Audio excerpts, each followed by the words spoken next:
Hello everyone, welcome to my video. So today we're going to learn about a very interesting material, but before that, I'd like to introduce myself. My name is Mr. Aziz, and as you can see, today we're going to learn about a descriptive text.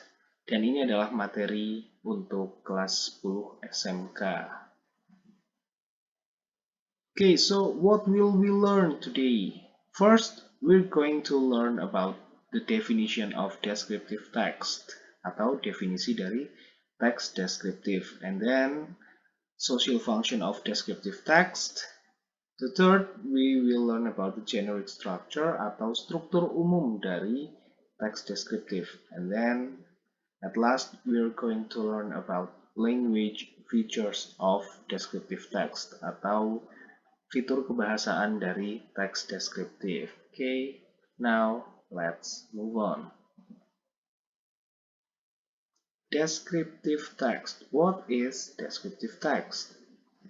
Okay, so a descriptive text describes a particular object like place, thing, or person.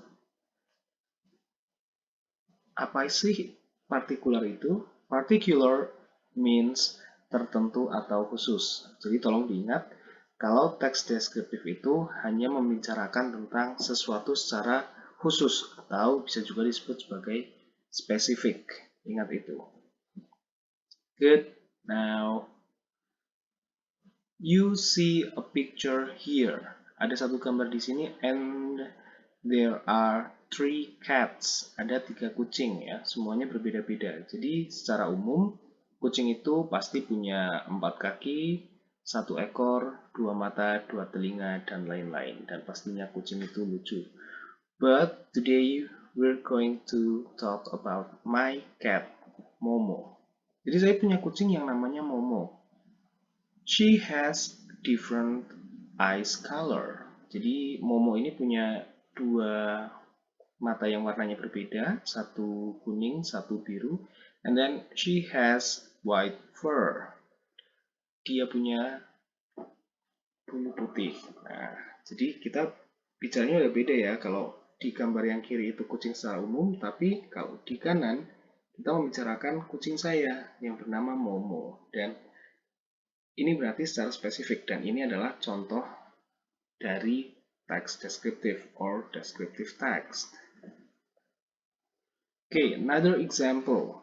Contoh lain, National Park, Taman Nasional. Apa sih Taman Nasional itu? A national park is a park in use for conservation purposes, created and protected by national governments.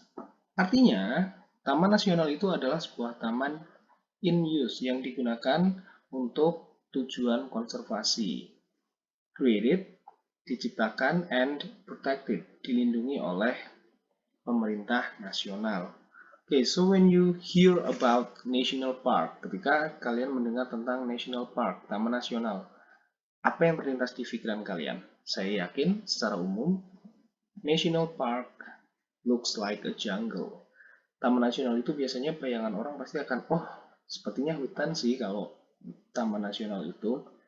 But itu secara umum, dan itu berarti bukan teks deskriptif. Nah, kalau teks deskriptif yang seperti apa? Okay.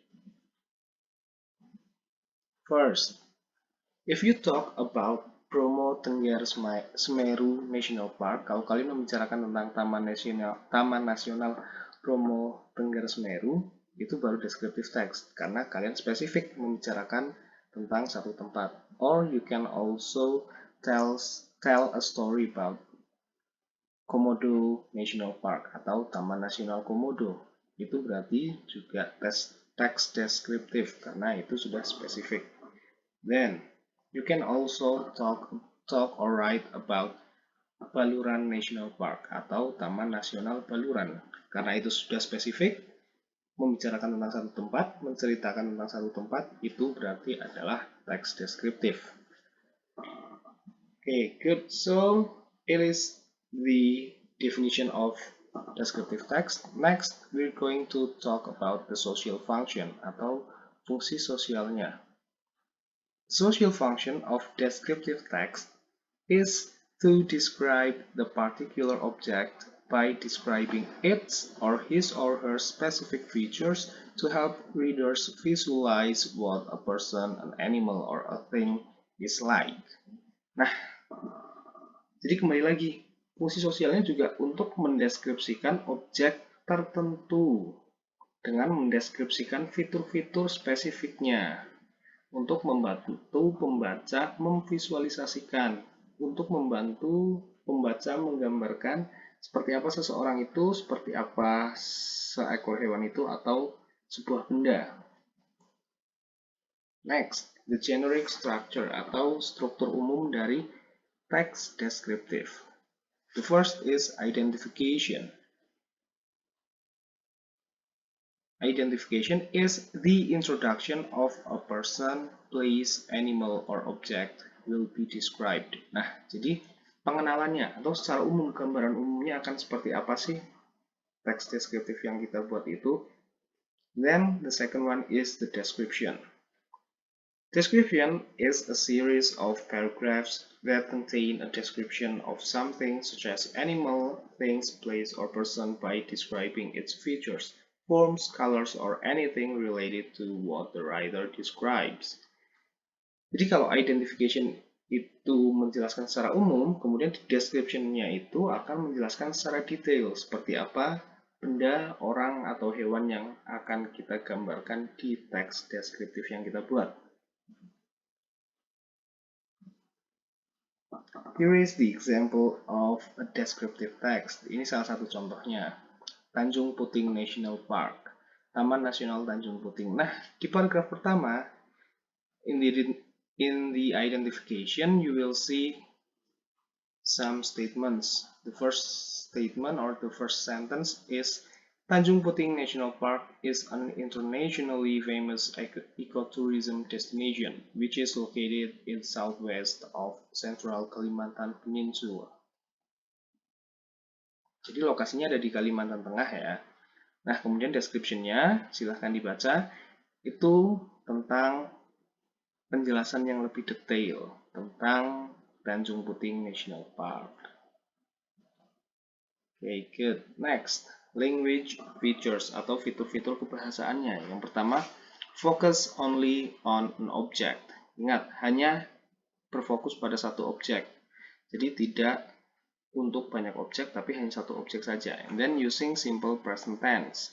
Menggunakan simple present tense, and then using attribute verb like be. Be maksudnya di sini adalah am, is, are, and then the last is noun and adjective. Nah, adjective order. Apa itu adjective order? Adjective order adalah urutan kata sifat. Jadi kalau dalam bahasa Inggris, kata sifat dari seseorang itu kan bisa ada banyak. Contoh, kita beri contoh Raisa ya. Raisa itu seorang penyanyi, suaranya bagus, cantik, tinggi. Nah, cantik, tinggi, usianya berapa, itu adalah contoh dari adjective atau kata sifat. Jadi kata sifat ini harus ada urutannya. Yang pertama adalah opinion atau opini. Contohnya good, nice, wonderful. And then second one is size atau ukuran, big, small, tall, etc. dan lain-lain. Kemudian ada shape. Contohnya round, square, rectangular. Kemudian ada age, young, old, and youthful. Kemudian color. Contohnya blue, green, black, and then the origin is, for examples, are Dutch, Japanese, Turkish, and Indonesian. And then the last one is material atau materialnya. Dari apa benda itu terbuat? Contoh, metal atau logam, wood atau kayu, atau bisa jadi plastik. Okay, good. Now let's take a look at the examples. Contoh yang pertama. She has a nice black British bag. Nah, nice ini opinion ya, karena itu opini, baik. Kemudian color, ada black, warnanya hitam. Kemudian tas itu berasal dari Inggris, jadi British. Nah, jadi ini jangan dibolak-balik, tidak bisa menjadi she has a black nice British or she has a British black nice bag. Itu salah. Jadi harus urutannya sesuai dengan yang tadi saya jelaskan. Kemudian yang contoh kedua ada my aunt will marry a nice young man. Jadi tidak bisa dibalik juga ya, ini tidak bisa dibalik jadi young nice, tapi harus nice young. Okay, so thank you for your attention. So it's the end of our video today. I hope you can learn much more about descriptive text after watching this video. Dan jika kalian ingin melihat video-video yang lain, jangan lupa untuk terus mengikuti channel ini karena akan selalu ada video-video yang kita update setiap minggunya. So thank you. See you again on the next video. Wassalamualaikum warahmatullahi wabarakatuh.